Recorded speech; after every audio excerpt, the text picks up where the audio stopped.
চাইতে মিজানের পাল্লায় ভারী যে ইবাদত যখন সেটা হল আখলাক,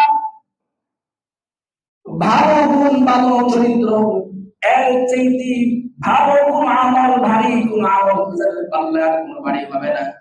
এতে বোঝা গেল আমলের পাশাপাশি একজন মানুষের আখলাক ঠিক হওয়া জরুরি। কথা বলেন ঠিক কিনা? আল্লাহর নবীর আখলাক কত সুন্দর, কত সুন্দর। নবীজি ইচ্ছে করে মানুষের উপকার করতেন, আর এমনি ইচ্ছে করে মানুষের বিপদে ফেলায়। কথা না, ইচ্ছে করে মানুষের বিপদে ফেলায়। ভাই ভাইয়ের ভালো দেখতে পারে না, প্রতিবেশী প্রতিবেশীর ভালো দেখতে পারে না। কথা বলেন ঠিক কিনা?